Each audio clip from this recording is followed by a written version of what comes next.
Hey guys, welcome back to Making It Fun with Michael Miller Fabrics. My name is Heidi and we are going to do a fun and easy no-sew project today, so let's get started. We just did a series of videos showing the September release from Michael Miller Fabrics, and one of those collections was called Tokyo Fur Tales. It was an adorable collection featuring cats and kimonos, kittens playing with tamari balls, and beautiful Asian prints and coordinates to go with it. So the project today is going to feature that collection, and I even fussy cut some of those cats and kimonos to showcase them in the project. And what we're going to be doing is called a Kimekomi ball, and I may be saying that wrong, but this is the Japanese art of adding fabric around a styrofoam ball to turn them into ornaments or decor for your home. There's also another technique called tamari, which is the art of taking a styrofoam ball and wrapping thread around it into very intricate patterns. It is a beautiful technique, but way too advanced for me or for my video here today, so we are going to be doing the fabric version. I'm going to walk through all the steps on how to do it, and these are just really fun and easy to do. You can do them with the Tokyo Fur Tales like I did here. You can see the cats. I fussy cut for this one. This one has the tamari balls and a coordinate, and then this one is just coordinates.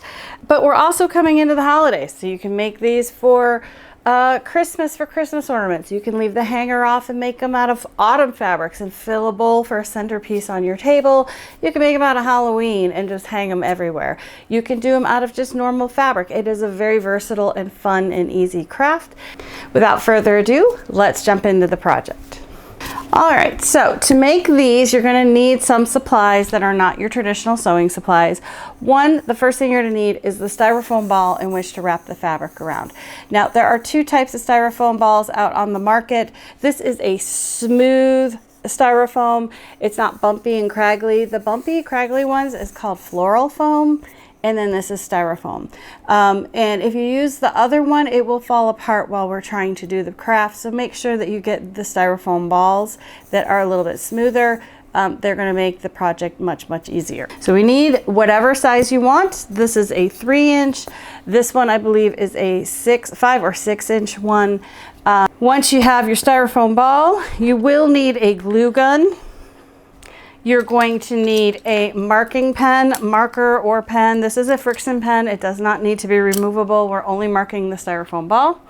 You're going to need a blade. This is a X-Acto knife number 11, but we're going to use it to score the lines in the styrofoam ball. Elmer's glue stick would be handy to hold the fabric in place as you're pushing it into the styrofoam. We're definitely going to need some sharp scissors for your fabric. You're going to need lots of fabric. I just have one piece here. A cloth measuring tape is going to be very handy. We're going to need this to mark the lines on the styrofoam ball. Then you're going to need a tool to push the fabric into the styrofoam ball. A butter knife will work just fine, but my husband came down and when he saw what I was doing, he gave me these to use. These are like sculpting tools. He got them on Amazon. They may be part of a kit. But this little spatula guy has been super handy. The pokey guy is okay. I don't need him as much, but this guy is really handy if you can find a tool that looks like that. It doesn't have to be a knife. It just needs to be a blunt metal, non-flexible surface to push that fabric in. The other thing you're going to need is tracing paper to create your template that we're going to use to cut our fabric shapes. And you're going to need some rat tail cord. So this is what rat tail looks like. And it's just a round satiny cord. Yes, it's called rat tail. It comes in lots of different colors. I chose the chocolate brown because I thought it complemented the fabric nicely. I did have a black, but with this fabric, the black just sort of washed out the fabric. I didn't think it looked as nice as the brown, so we're going to go with brown for mine. But you can pick whatever color you want. And I think that's everything we need to make these. So these styrofoam balls are made by making the two halves in a mold and then pressing the two halves together, which means every one of them will have a center seam that is perfectly in the center of the ball. So we don't have to worry about finding our first line. We're just going to take a pen or marker and mark that center line. And I'm just going all the way around and drawing my line to make it much easier for me to see. Again, we're going to cover the entire styrofoam ball, so it doesn't really matter if the line is pretty or not, or how you mark it, just so you can see it. Now we need our tape measure, and you're going to pull it out. I usually lock it out, and then I'm going to lay it on the ball, aligning with that center line. And at the 0 mark, I'm going to put a little tick mark. And then I'm going to bring this all the way around so it comes back around, and I'm going to find out the circumference of my circle, and it is just shy of 9 inches. This does not have to be super accurate, so I will just take that into account as I mark my lines. So half of 9 is 4.5. So I'm going to go all the way around to the 4.5 side. And I know I'm a little shy, so instead of 4.5, I'm just going to go 1 tick mark before 4.5 and mark that on there. Okay. Now I have my center line going this way. So I lay my tape measure, and I usually will use one of the lines on the tape measure and make sure it's, you know, parallel to the drawn line underneath. And I wrap this around. And I usually do 1/2 at a time. It's a lot easier to handle the ball that way. And I also am going to use my eye to make sure things do look even. So you're kind of doing 3 things at once. And now we're just going to draw that line up and over the top half of the ball. And we're going to repeat that on the bottom half. And again, we're just using the edge of this cloth tape measure as our ruler around the circular shape. Okay. So we're going to do that. This is the hardest part of this whole craft. So, all right, so we now have our ball divided into quarters. And I'm going to be making this guy. So we need to make some more segments on here. So the next segment is going to be, we're going to repeat what we just did, but this time we're going to go 4.5, which was half of the ball. Or in this case, it looks like this side is 4.25. That's 2 1/8. So I'm going to make a mark there to find the center on that side. And then I'm going to repeat that on this side. And that will give me the next division of the circle,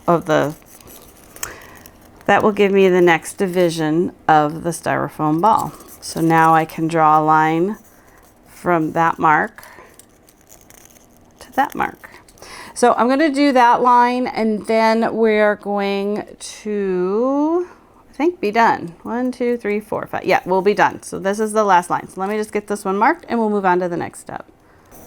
We got all the lines drawn on the ball, and we now need to make a template so that you can cut your fabric. Like I've already done it for this one, but you need to cut your fabric bigger than the space, and you need to create a template. So this is where the tracing paper comes in. This is a loosey-goosey technique. So what I do is I make sure the tracing paper is much bigger than the space. I center the space I want to trace onto the tracing paper. And this is my top point. This is my bottom line. And then I'm going to lay the paper down and get it to this corner. And the same thing on this side. There's the corner. And then I'm going to line up those 2 points. And again, this is very... you have a lot of play with this, so it doesn't have to be super accurate. You're just trying to get the approximate shape. So what I'm going to do now is I'm just going to draw this up here. If my pen works, there we go. And down there. And that's the approximate wedge shape. And now what I want to do is draw a line at least a 1/2 inch bigger than my template. I think this is about 3/4 of an inch. You don't want to be skimpy on your fabric for this technique, because if you don't get the fabrics perfectly centered on the ball, it helps to have a little extra, and we're going to cut some of that extra away. So there is the template for the wedge. And then I would cut that out, which here's my first template. And then I laid that on the wrong side of the fabrics, and I cut as many wedges as I needed to cover this ball. So that is how you make the templates.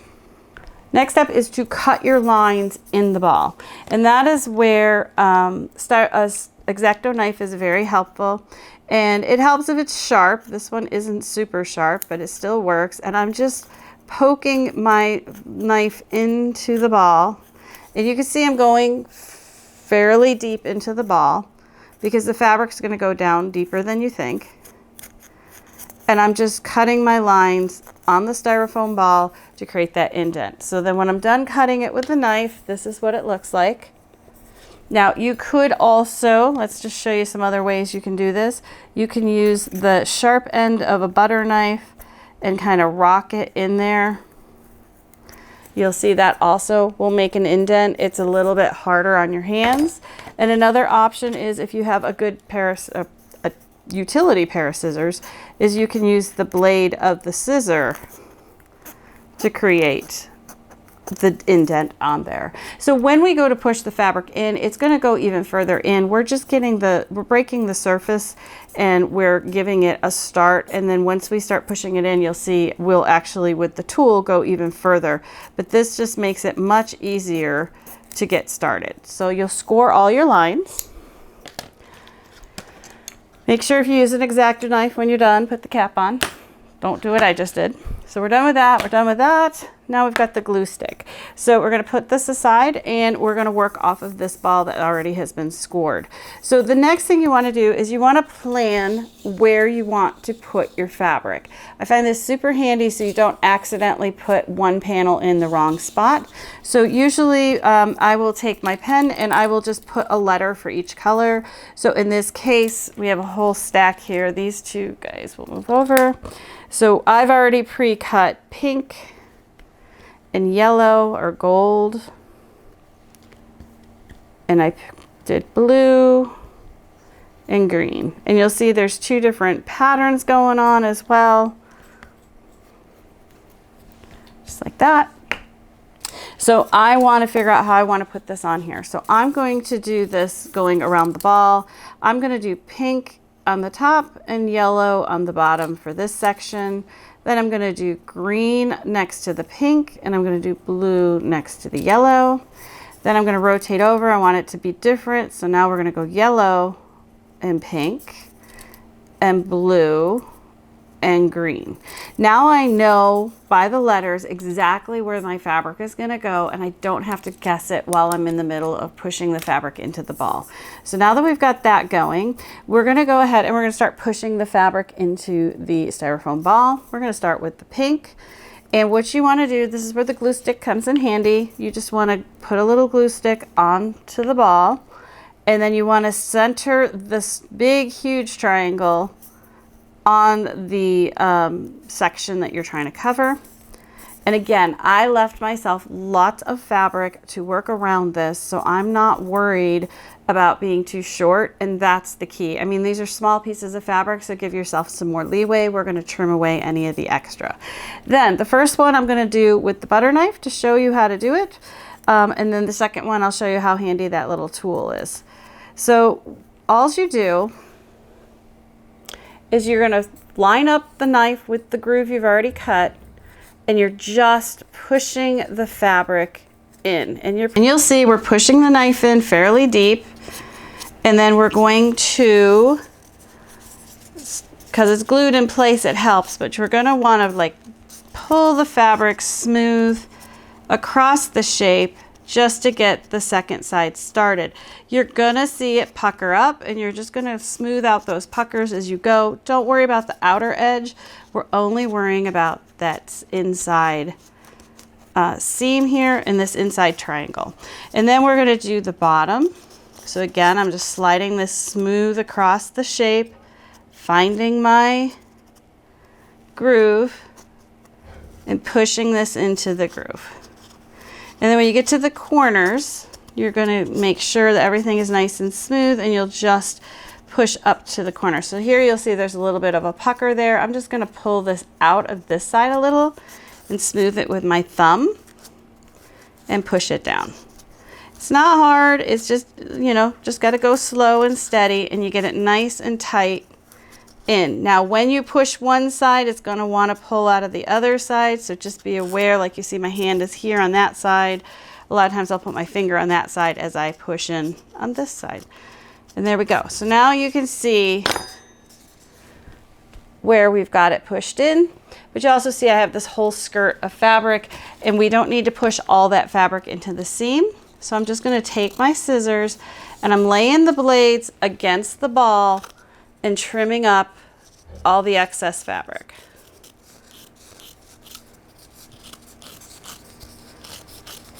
But that was my guarantee that I didn't run short in the corners or at the end. So we get rid of that, and then we can take the knife back and push the rest of this excess fabric right into the styrofoam. Now, the seams between your fabrics will be as thick as your tool. And this is a pretty thick butter knife.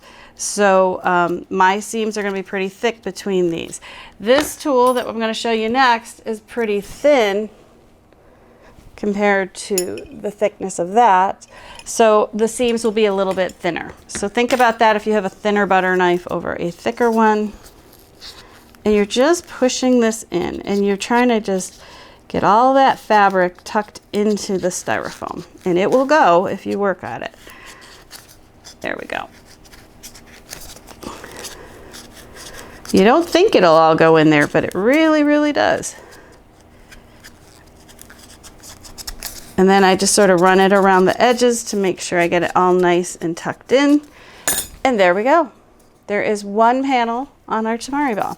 So I've already started this guy here. I've already done the golds and the pinks on this one.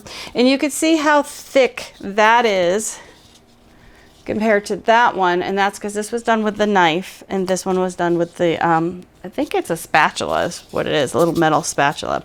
So we're going to keep going. And I'm going to do one more, but this time I'm going to use the spatula tool. And you'll see the spatula tool works the same way as the knife. It just gives you a nicer finish. So this is a B. See, I don't have to think about it, even though I worked on this yesterday. I can glue it into place, stick it on there. Remember to cap your glue. I'm horrible about that. Throw away more glue sticks that way. And then again, we're going to take the, sorry, my camera doesn't like to focus without a hand. We're going to use that side over this side. This side I felt like it punched through the fabric a little more. This one has a nice round edge, so it didn't actually go through the fabric. It just pushed the fabric into place. And you'll see once you get going and the ones next to it are done, it is much faster and much easier to get this piece into place. You see how fast that one is going in, because I don't have to work as much of this, work through as much of the styrofoam. It's already been cut pretty deep because the fabric next door went through there. So we're just going to push this down in there, trim up our extra fabric.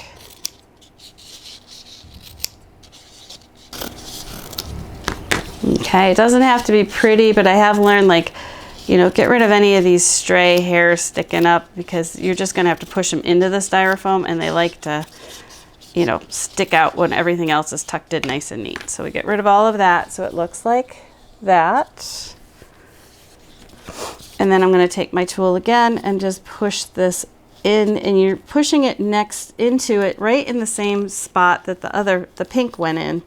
So sometimes you will hit the pink fabric and you have to kind of push both into the crevice.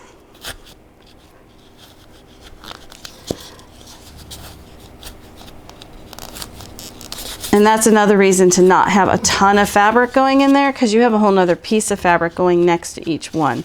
So if you shove a lot of fabric into the slot, then there's no room for the second fabric. So there we go. We get that in there, get that in there, get that in there. And I just kind of work around and make sure that all the little raw edges are tucked in nice and straight. And there we go. So we just have one more on this side, and this one will be done, and then we got to do those. So now you know how to put the fabric in place. Let's figure out how to finish it. So this is where the rat tail comes in if you choose to use it. So this is one with no rat tail. And it actually looks very pretty the way it is. It gives you the nice indent in between. And then this is with rat tail. The rat tail kind of borders each of the panels and gives it a nice finish. It's also very easy to create the hanger with the rat tail that way, and I'm going to show you that on this one. But you can choose, if you're just going to put all these in a basket and don't need to hang them, you could use them without the rat tail. All right, so here's my rat tail. I work off the spool. I don't tend to cut it until I need it. And I also need my glue gun at this point. And again, you can use a fabric glue for this, but it takes a little while for the fabric glue to dry, where this is instantaneous. And because I'm trying to, you know, rotate around a ball, it's a lot faster and easier. So the first thing you want to do is you want to decide what is the top and the bottom of the shape. So if I do it this way, you know, you're going to have all 4 colors. You could do it this way. Or this way. It's really not going to matter in this case, but in a ball like this with these so cute cats on there, you know where your top is. You want to make sure you remember where your top is, so you end the last cord to create the hanger. So this guy, we are going to need to do one. We have to do 1 around and then 2 going this way. So we're going to do the one that goes around first, and then the verticals will go over it. So I take an intersection here, and I look for the big, like this one here is pretty big compared to that, and I'm looking right here. So that is smaller than this guy. So I'm going to use that as my starting point, because I have to glue the tip of the rat tail into the ball. So I'm going to take a drop of glue in there, and I'm going to tuck that tip in. And I just used the tool I was using to just sort of hold it in place and push it down in the hole. You'll get some glue on your tool, and you know the beauty of having a steel tool is it just rolls right off. And I just hold that in place and let it dry. Now I'm going to run this all the way around, snip it, and glue the other end into that hole. That's why having a bigger hole is really handy for the start and the finish. So we're going to just do a very tiny bead of glue. You do not need a lot of glue, and I only go half at a time. I pull this taut and I lay it into the glue, and I just let it dry. Okay, and you're going to have glue strings. You're going to have to clean them up at the end. As you notice, I've been picking them off of the balls I did last night because I didn't get them all cleaned up before I shot the video. So we got that halfway. Now we're going to do the other halfway. We're going to drop in some glue. And the key to this is very little hot glue. You do not want a ton, because it'll squirt out everywhere and just make a mess on the fabric that you have to clean up. Now I'm back at the beginning. So you can see there's where we started, gone around, we're back at the beginning. And this is why I don't trim it till I finish, because now I know I want to trim just a little past the hole. Can you see how little? Just a very little, because we're going to glue it in place.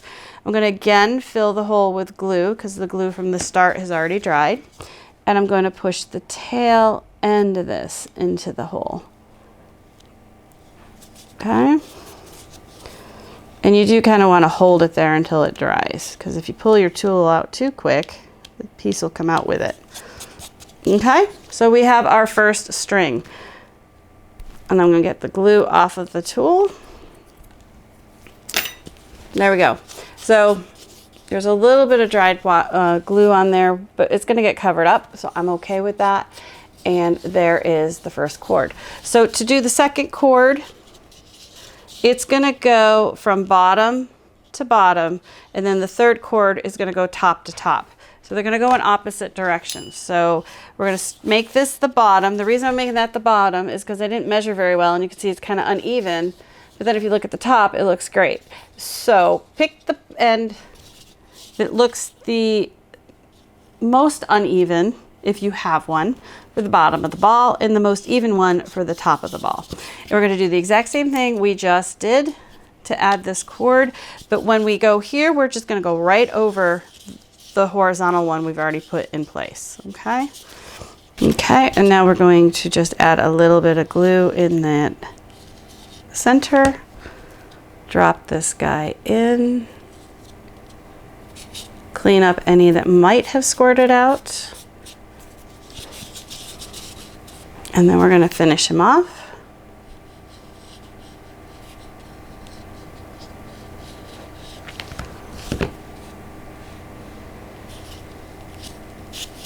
And I do like kind of push it at that intersection, get it in there nice and tight.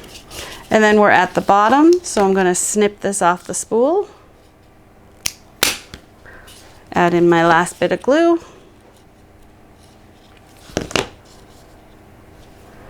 And if you put too much glue in, just move it out of your way while it's still hot. And then we're just going to push this down in there.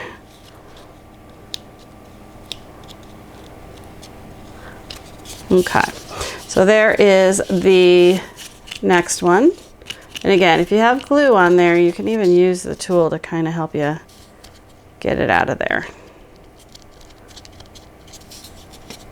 A toothpick also works really great for getting the glue out of these little corners. So, okay, so there's that one. So now we've got to look at this and make sure we do it right, because the next one is the tie. So the next one, let's look at what we did. This one is on top of this. Ugh, glue strings everywhere. Okay, so if we follow this one around, it is on top of the horizontal one. So I know this is my bottom and I know this is my top. So my next string is going to go here. But now what I'm going to do is I'm going to leave about 8 inches. Find my top again. There's the bottom, there's the top. And I'm going to start just on the one side and leave this 8-inch tail. When I come back around, I'm going to leave another 8-inch tail. So let's glue this guy in place. Again, just a little glue in the seam. Leave your 8-inch tail, lay this down next to the intersection. And glue that guy in place. Okay, so now this is what we've got. We've got this tail hanging off, and I glued up to the other cord. I didn't really go over it. If you do, it's not the end of the world. It's just, we're gonna tie a knot there, so I leave a little room for it. And I'm gonna keep going around. Now this is the one where it's crooked, but once you put that cord in there, you no longer see how crooked that was.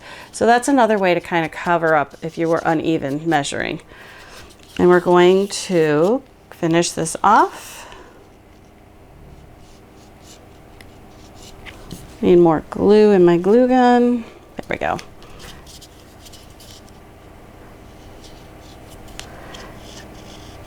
And I'm going to go all the way around back to where we started on the other side of the brown cord.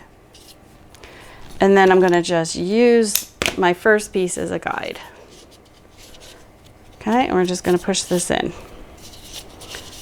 And of course, because I'm doing this on camera, I've had all kinds of glue strings. When I was doing this last night, there were no glue strings, so just goes to show. All right, we're done with the glue gun. We're going to set that aside for now. And now we've got these 2 strands on the top. And what I do to secure them is I'm just going to tie them one time with an overhand knot, just like that. And when you pull it tight, it'll just pop flat against the ball. So there we go. And then if you want to hang them, you're going to just take the 2 strands together, make a loop, go through like you would with a shoe, and tie it. Now we have a finished Kimekomi ball, and I hope I'm pronouncing that right. And we're ready to hang it on a tree. That is how all these Kimekomi balls were made.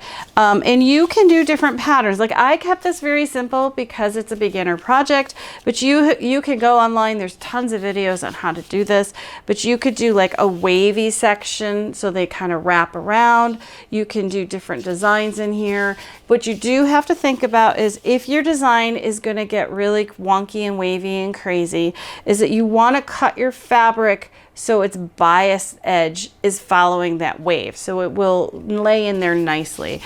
These kind of things, you don't have to worry about bias or straight a grain or any of that, because they were just going up and down or horizontal. But if you were like going to wrap a whole strip around, you'd want to make sure that you had the bias part as the wrap, so that you have some play in your fabric and it doesn't fight you as you try to put it in the ball. So these are my Kimekomi balls. I'm going to make a few more for the pretty photo. And like I said, if you didn't put the ties on, you could just fill a whole bowl, or if you want to put them in a bowl when you're not hanging them, you could just put them in with the ties down and have a whole bowl of these guys sitting there. So I hope you've enjoyed watching this no-sew project using the Tokyo Fur Tales collection. It is one of the cutest groups out right now, and any cat lover would love to have these. Let me know in the comments below, are you going to try to make a Kimekomi ball? And if you do, let me know, send me some pictures. As always, make sure you like and subscribe, ring the bell to be notified, and we will see you guys in the next one. Continue making it fun with Michael Miller, and we'll see you soon. Bye.